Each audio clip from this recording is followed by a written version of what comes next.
श्री वृषभान लाडली मेरी ओर निहार। श्री कृष्ण शरणं मम, श्री राम शरणं मम,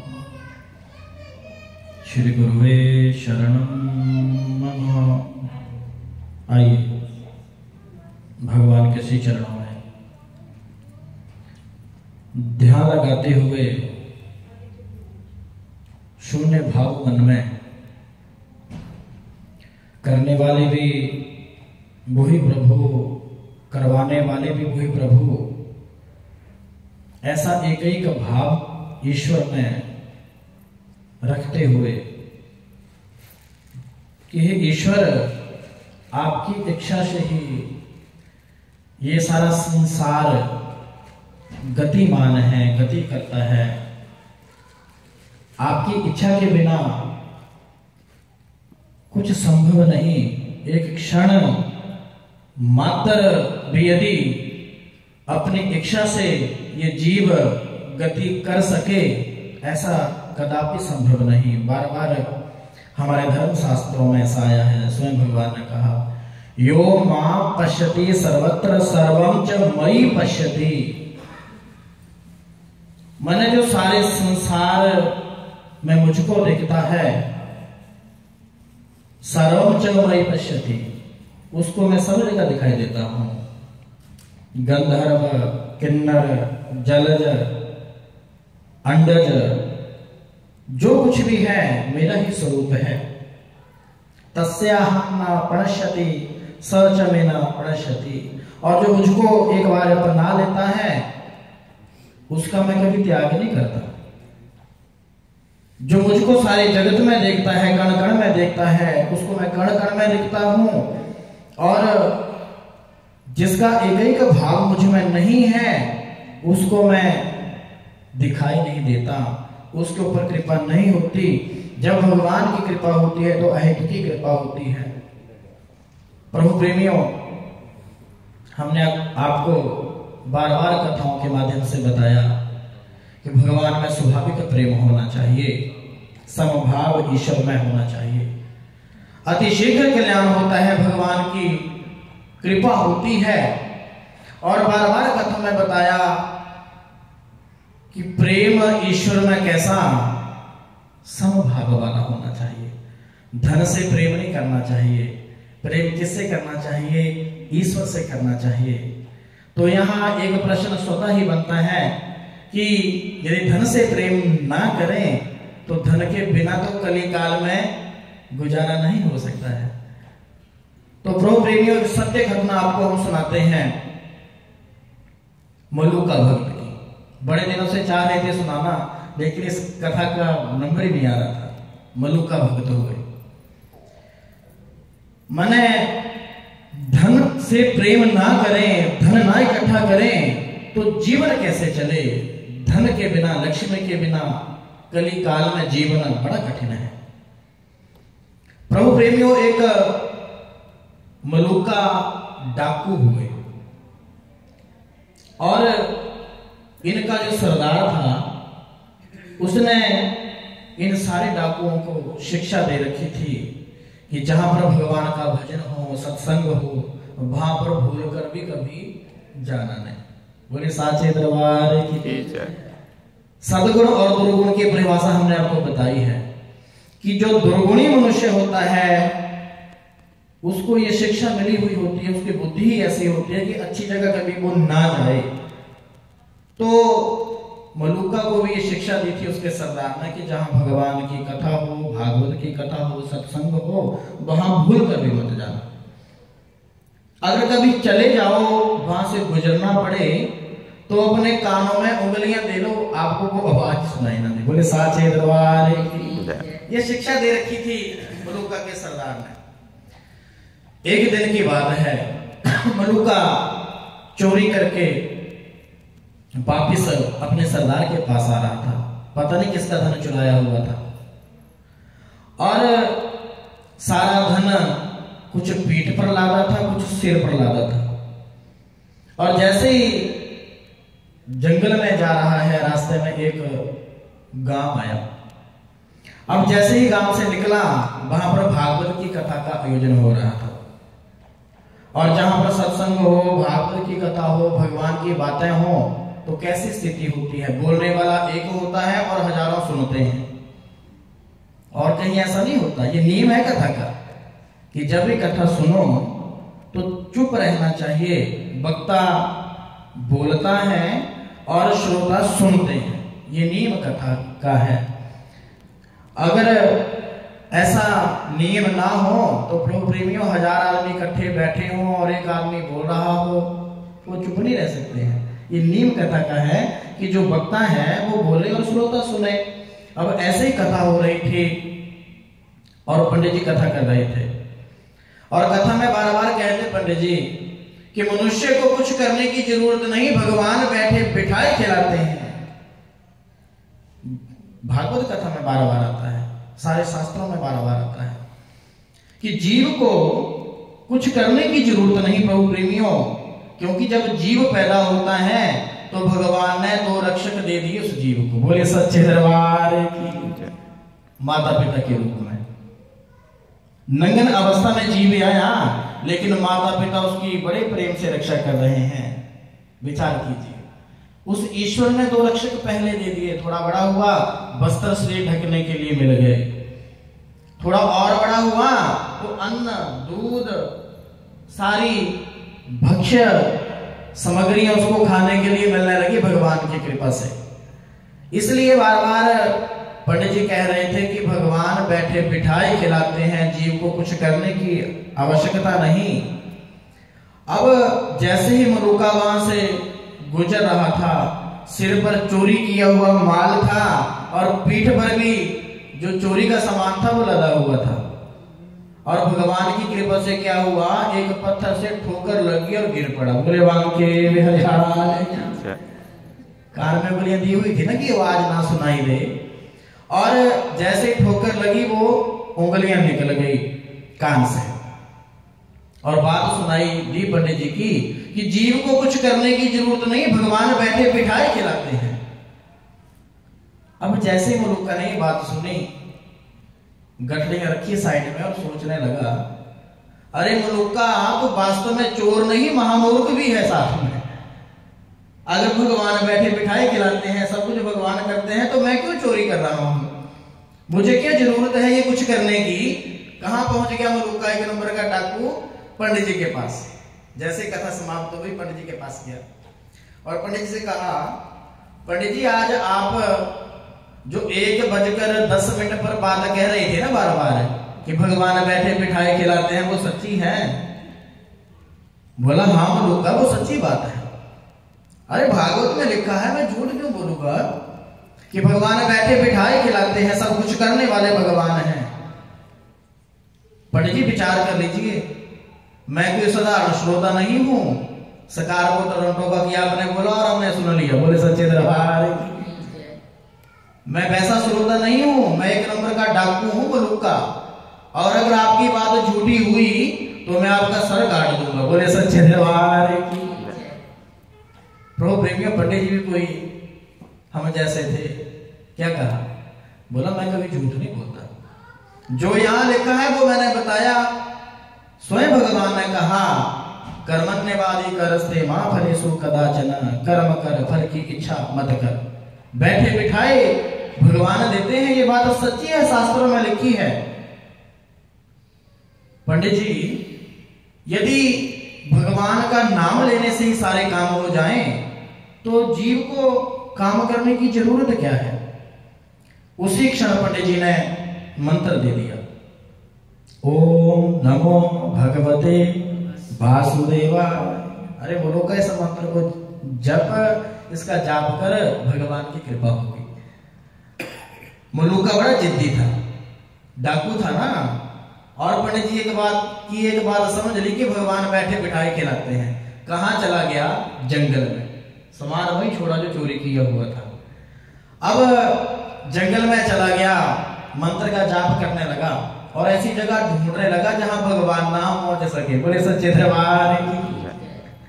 मन में विचार करता है कि ऐसी जगह कौन सी है जहां भगवान की पहुंच ना हो। जंगल में चला गया, बड़े पुराने समय की बात है और सच्ची घटना है ये। अब एक बरगद का पेड़, बट वृक्ष, ये जो सामने लगा हुआ है ये भी बट वृक्ष है, लेकिन टोरंटो में आके 15 साल में इतना ही रहा। इंडिया में ऐसा नहीं होता। ये वृक्ष ऐसा है प्रभु प्रेमियों, भगवान ब्रह्मा का वास है इसमें बट वृक्ष में। प्रत्येक समय बट सावित्री का व्रत करती हैं माताएं बहनें, इसका पूजन करने से सतपुत्र घर में होते हैं। तो इस वृक्ष का लक्षण क्या है कि ये दीर्घायु होता है, कई सदियां ये समाप्त नहीं होता। आपने देखी है इसकी जड़ें आगे से आगे ये बढ़ता रहता है, कभी समाप्त नहीं होता है। अब और दूसरा गुण इस वृक्ष का क्या है कि इसके नीचे बैठने से क्या होता है, स्किन इन्फेक्शन नहीं होता, कभी भी चमड़ी का रोग नहीं होता, इतना बड़ा होता है और ठंडक रहती है इसमें, और सबसे बड़ा विशाल होता है ये। अब मलूका ने क्या किया, बट वृक्ष दिखाई दिया जंगल में और सबसे ऊपर की जो टहनी थी, छोर था, वहां बैठ गया मलूका कि यहाँ भगवान नहीं पहुंच सकेगा, कोई नहीं आ सकेगा, देखता हूं भगवान बिन कमाए बिना कुछ काम किए कैसे खिलाते हैं। बोले सच्चे दरबार की। आज मलूका एक नंबर का डाकू क्या कर रहा है, भगवान की परीक्षा लेना चाह रहा है कि देखता हूं भगवान कैसे खिलाते हैं। और कान बंद कर लिए, आंखें बंद कर ली और क्या कर रहा है, ओम नमो भगवते वासुदेवाय, ओम नमो भगवते, बार-बार इस मंत्र का जाप करता है। और प्रभु प्रेमियों ऐसी लगन ईश्वर से लगी, एक दिन 2 दिन बिन खाए पिए बट वृक्ष के अंतिम छोर पर बैठा हुआ है। और जब 7 दिन हो गए प्रभु प्रेमियों, उसी मंत्र का जाप करते हुए मलूका ने क्या देखा, एक चोरों का झुंड, चोरों की मंडली वहां पर आ रही है। प्राचीन समय में जो चोर होते हैं ना, आजकल उनको टेररिस्ट बोलते हैं, आतंकवादी। प्राचीन समय में उनको क्या कहते थे, डाकू कहते थे। तो क्या करते थे, घोड़ों पर जैसे भी वो जाते थे चोरी करने, और जैसे ही ये डाकुओं का झुंड वहां से गुजर रहा था, वहां पर उस बट वृक्ष के नीचे, हमने आपको बताया कि छाया अच्छी होती है, गर्मियों के दिन थे, और वो चोरों का झुंड, चोरों की मंडली वहां पर रुकी और जो भोजन लेके आए थे वो खोला कि मिल बैठकर हम खा लेते हैं इसको। और जैसे उस भोजन को खाने लगे ना ये डाकू, उसी क्षण एक और डाकुओं की मंडली वहां पर आ गई। अब जैसे दूसरे डाकू वहां पर आए, जो पहले डाकू उस बट वृक्ष के नीचे खाना खाने के लिए अपने अपने टिफिन खोल के बैठे थे, उनको वैसे ही छोड़कर वहां से भाग गए। बोले सच्चे दरबार की जय।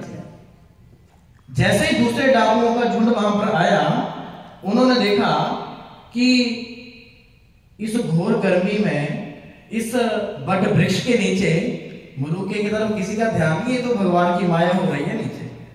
क्या हो रहा है, उन्होंने सोचा कि ये किसी ने हमें मारने के लिए साजिश रची है, प्लान बनाया है कि इस भोजन को ये खाएं और मर जाएं।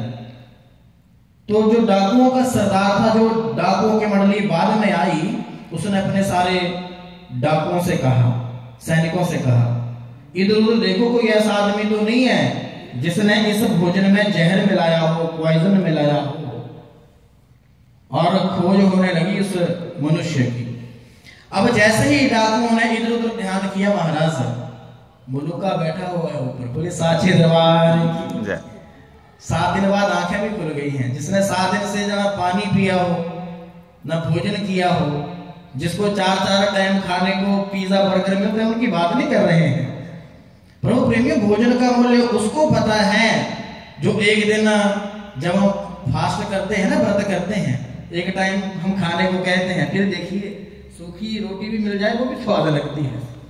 जो 7 दिन से भूखा हो, सारा भोजन दिख रहा है, सारी भगवान की माया दिख रही है, और जैसे ही मलूका के ऊपर डाकुओं की दृष्टि गई, सरदार ने एकदम कहा, जाओ इसको नीचे उतारो। बोले सच्चे दरबार की। और जितने भी ये भोजन पड़ा हुआ है, इस सारे भोजन का थोड़ा थोड़ा भाग इसके मुंह में डालो। अगर ये खा लेगा तो समझना किसमें पॉइजन नहीं है, नहीं खाया तो समझना इसी की सारी ये साजिश है। बोले सच्चे दरबार। और मुरुक्का बन में के विचार कर रहा है, जैसे थोड़ी थोड़ी रोटी ली ना उन्होंने और मुरुक्का के मुख में डालने का प्रयास किया। बोला मैं तो 7 दिन से इंतजार कर रहा हूं कि भगवान बैठे बिठाए कैसे खिलाते हैं। बोला जबरदस्ती नहीं, मैं अपने आप मुंह खोल दूंगा। बोले सच्चे दरबार। जैसे ग्रोपरी में थोड़ा थोड़ा भोजन मुरुक्का के मुख में डाला और मुरुक्का ने भोजन खाया और डाकू ने भी भोजन खाया और मुरुक्का सीधा कहां गया, उसके बाद उन पंडित जी के पास दंडवत प्रणाम किया। 1 नंबर का डाकू हमने आपको बताया ना, 1 नंबर का डाकू आज पंडित जी के श्री चरणों में नतमस्तक हो गया और क्या कहा, अजगर करे न चाकरी, पंछी करे न काज, दास मुरुक्का कह गया सबका दाता राम। बोले साचे दरबार की। ये श्लोक कहा मुरुक्का डाकू ने हम सब के लिए, आने वाली पीढ़ियों के लिए। क्या कहा, बोला मैं 1 नंबर का डाकू मुरुक्का, क्या आपने कभी अजगर को कहीं नौकरी करते हुए देखा? पंछी को कोई ज्यादा भोजन दाना इकट्ठा करते हुए देखा? नहीं देखा। आपने कभी ऐसा नहीं देखा होगा कि कोई पंछी या अजगर भूखा मर गया हो। बोले साचे दरबार। अरे जब पंछी काम नहीं करते, अजगर काम नहीं करता और कभी भूखा नहीं मरता, तो मुझे काम करने की क्या जरूरत है?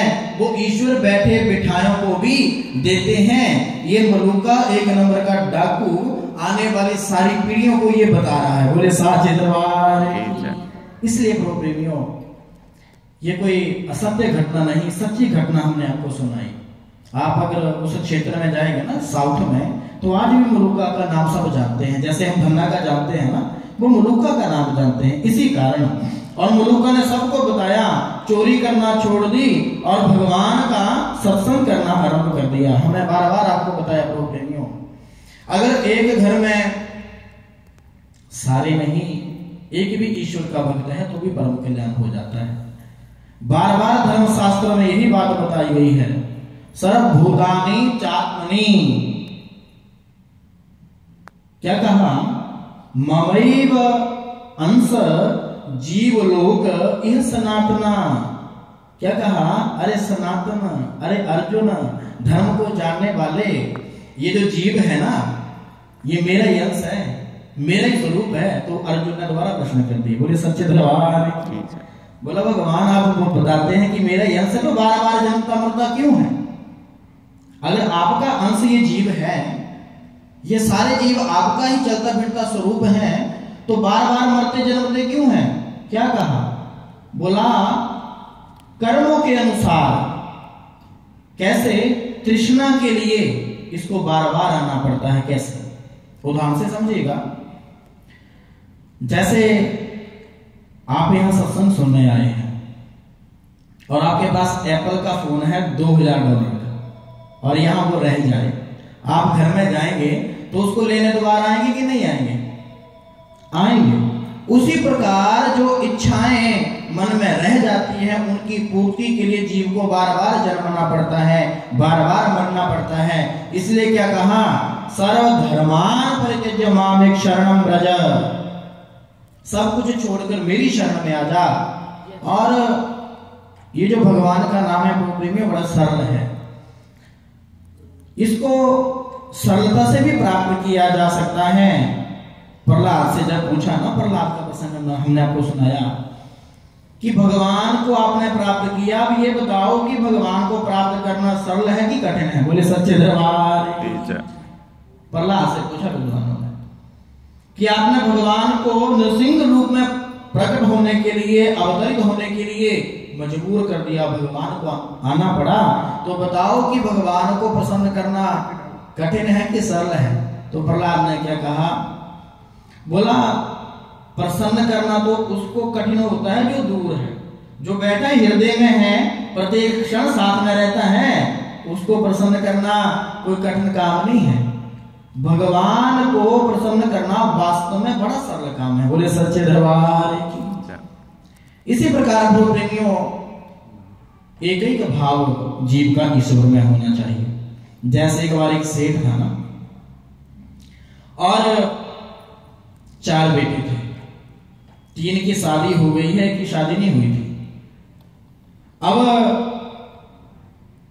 था सेठ, लेकिन धन का सेठ था, दिल का गरीब था। बोले सच्चे दरबार। कई लोग ऐसे होते हैं ना, बड़े सेठ होते हैं लेकिन दिल के सेठ नहीं होते। बोले सच्चे दरबार। क्या कहा, था सेठ, 3 बेटे थे, तीनों की शादियां हो गई थी, लेकिन 1 की शादी नहीं हुई थी। उसका विवाह निश्चित हो गया एक जगह, और जहां पर उस सबसे छोटे बेटे का विवाह निश्चित हुआ, वो परिवार बड़ा धार्मिक था, परमात्मा में सात्विक भाव उस परिवार का था, उस फैमिली का था। जैसे ही विवाह हुआ, चौथी बहू घर में आ गई। सेठ भी जॉब करने जाया करता था, तीनों बेटे भी काम करने के लिए जाते थे, और ये जो सबसे छोटी वाली बहू थी, ये क्या करती, सुबह 4 बजे उठती, स्नान ध्यान करती और 1 घंटा भगवान की पूजा करती। बोले सच्चे दरबार की। बाकी कोई पूजा पाठ नहीं किया करता था। अब जैसे ही ये बहू घर में आई, सबको भगवान की बातें बताने लगी, लेकिन कोई इन बातों में बिलीव नहीं करता था। बोले सच्चे दरबार की। एक दिन की बात है, सारा परिवार घर में नहीं, केवल बहुएं ही घर में थी, और एक संत घर में आए, और संत क्या कहते, बेटी राम सहाई, बेटी राम सहाई, क्योंकि घर में सारे नास्तिक थे और बहुएं घर में काम कर रही थी। तो जो सबसे छोटी वाली बहू थी, एकदम संत के पास गई।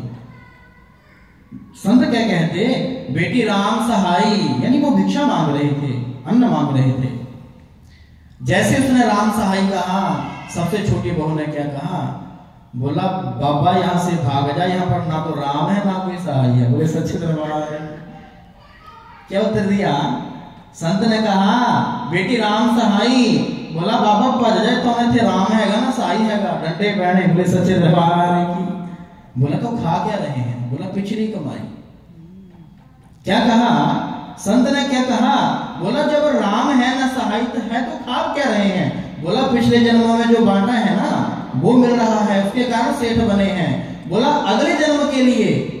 क्या कहा संत ने, बोला बेटी अगले जन्म के लिए। बोला बाबा तेरे साईं। बोले साचे दरबार की।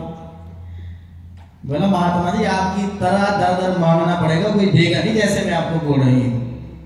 जब ये बातें कही तो संत वहां से चले गए, और 3 बहुओं ने उस बहू को उस संत के साथ बात करते हुए देखा, और जैसे सेठ शाम को घर में आया, चुगली लगा दी। बोले सच्चे दरबार की।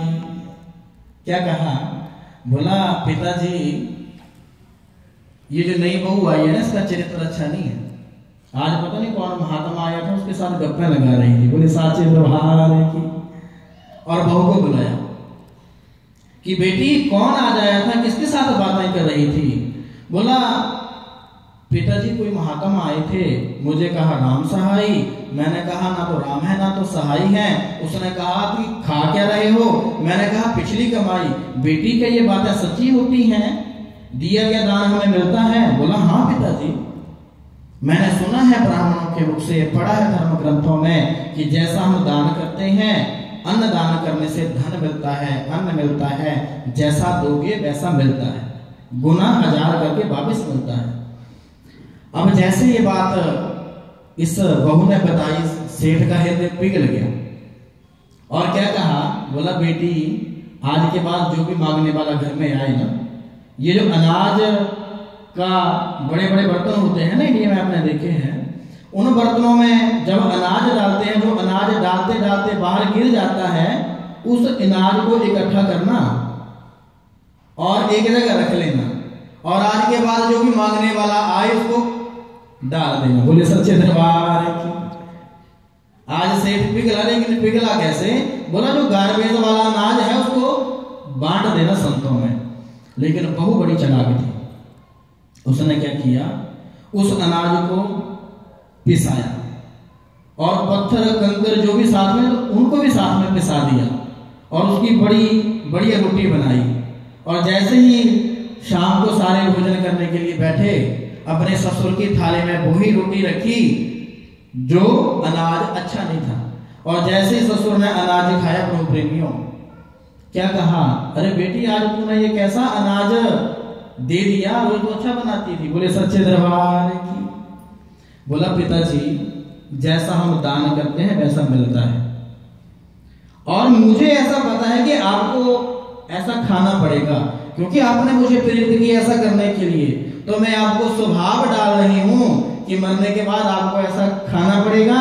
अगर ऐसा खाने का स्वभाव होगा तो बाद में मुश्किल नहीं होगी। बोले सच्चे दरबार की। जैसे ये बात कही प्रभु प्रेमियों, उस बहू ने घर बार छोड़ा संत ने, उस ससुर ने, और उस संत के पास चला गया, और उसी समय गृहस्थ आश्रम का त्याग करके अन्न दान किया, भूमि दान की, सात्विक बुद्धि हो गई। माने एक बहू ने अपने सारे परिवार को सुधार दिया। एक परिवार में यदि एक भी जीव ऐसा है, एक भी मनुष्य ऐसा है जो ईश्वर में आस्था रखता है, तो सारे परिवार का कल्याण हो सकता है। जब सब जगह से हम हार जाते हैं